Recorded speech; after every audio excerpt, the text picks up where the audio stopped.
Idaho Matters is one way to learn about the people, the places, and the things that make Idaho unique. From the geography, the flora and the fauna, to the culture and arts of this place that we call home. Subscribe and listen to Idaho Matters today at boisestatepublicradio.org/podcasts or wherever you listen to podcasts.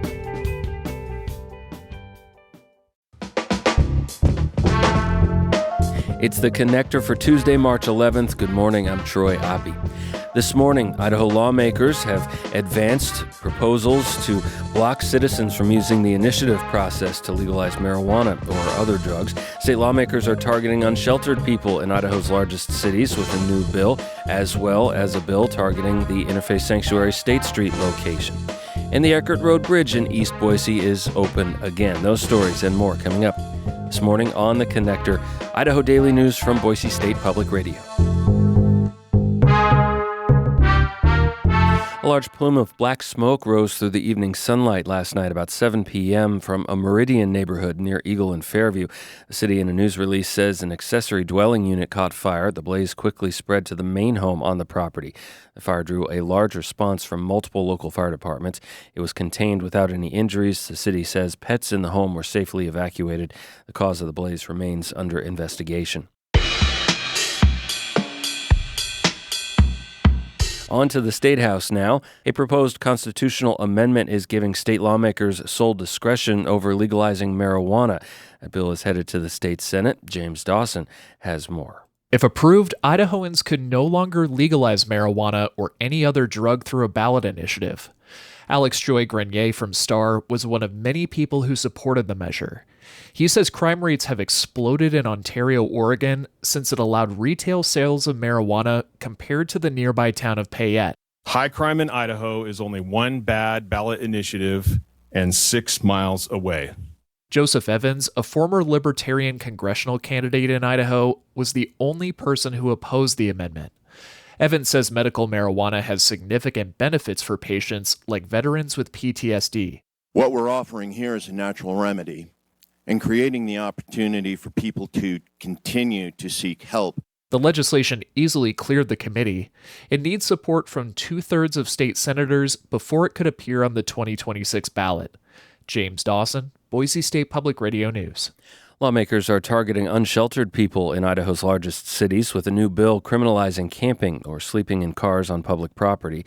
Senate Bill 1141 advanced out of committee yesterday. Sponsor Cody Galloway, the District 15 Republican, cited recent deaths of children who were sleeping in cars. It is inhumane and uncaring to let the most vulnerable of our society live like this. Public camping is dirty, it's dangerous, and it can be deadly. Cities with 100,000 people or more in Idaho would be forced by the legislation to enforce a ban on sleeping in public. It gives the Attorney General power to prosecute cities that don't. Boise Police Chief Chris Dennison showed up to testify against the bill, which he says duplicates an existing city law and will distract from the department's efforts to address underlying social issues that contribute to homelessness. I'm worried about overburdening our police officers and turning homelessness, the homelessness issue, into an issue solely for law enforcement to address. We risk becoming the hammer for social issues that require a broader, more thoughtful approach. This bill would force us to remove officer discretion, which could have unintended consequences. The city of Boise, Interfaith Sanctuary, and other advocacy groups testified against the bill. The Idaho Freedom Foundation, Boise Rescue Mission, and a Texas-based think tank testified for it during time-limited public hearing. Galloway's proposal includes amendments to its original text. Senators yesterday agreed to advance the bill to the 14th order for amendments, but those could also come from any lawmaker before it's considered by the full Senate. Separately, a bill introduced yesterday would block Interfaith Sanctuary's new State Street shelter location by requiring new shelters be at least 300 feet from residential properties. That bill could receive a public hearing at a later date. Idaho senators say healthcare workers, including frontline clinic staff, should not have to violate their personal beliefs when treating patients. A bill giving healthcare workers that right easily passed along party lines yesterday. Senate Democratic leader Melissa Wintrow says the measure will give doctors or pharmacists veto power over family planning decisions. We are opening the door now for somebody to get their prescription denied, an IUD not placed or taken out.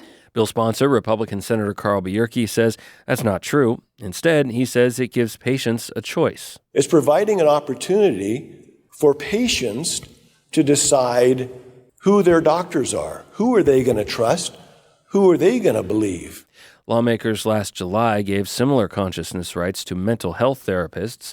House lawmakers already passed this year's bill, but they'll need to agree to some technical amendments made since before the bill reaches Governor Brad Little.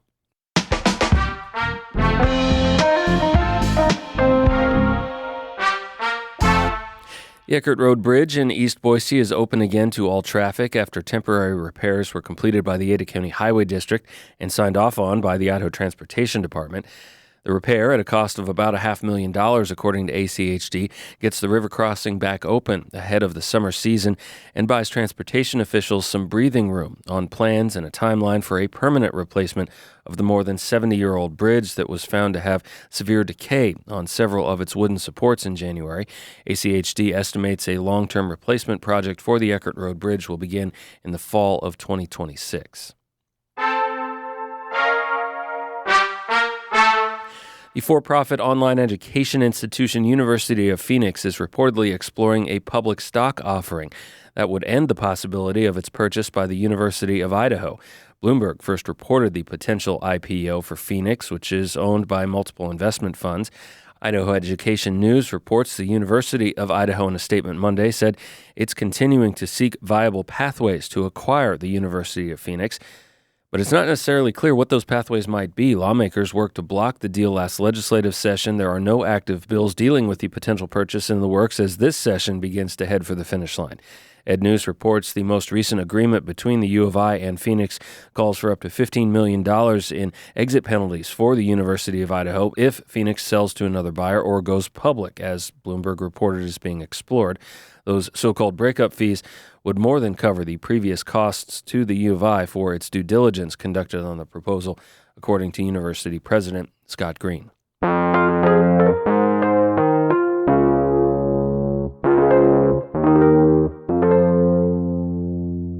The official start of spring is still about a week and a half away, but as our George Prentice reports, officials at the Boise airport say spring break is already off and running. The University of Idaho spring break began this week, and Boise Airport spokesperson Jennifer Kronberg says the number of travelers will continue into next week when Boise State plus the Boise and West Ada school districts begin their spring breaks. From March 10th through the 21st, which is the Friday there at the tail end of spring break, those are looking to be our very busy days this month. And for travelers who fly perhaps only once or twice a year, they'll notice plenty that's new. We have lots of construction happening both inside the terminal and outside the terminal.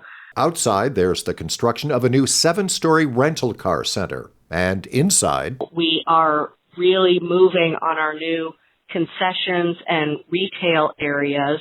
Our first brand new retail shops will start opening in early April and early May. And then our new food and beverage concessions will start opening in June. Travel at the Boise airport is trending up. Travel for the first part of 2025 is about 10% higher than a year ago. George Prentice, Boise State Public Radio News.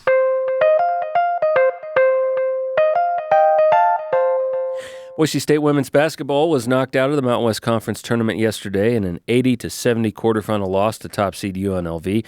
Broncos led most of the way, including by 5 to start the fourth quarter, but they couldn't hang on down the stretch. Junior Tatum Thompson led the team with 25 points. The loss likely ends the Boise State women's basketball season. Enjoy those spring-like temperatures while you can. We have some rain moving into the area and cooler temperatures starting Wednesday. Thanks for listening to The Connector. I'm Troy Oppie.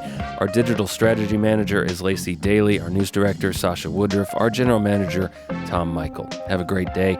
Catch you tomorrow morning.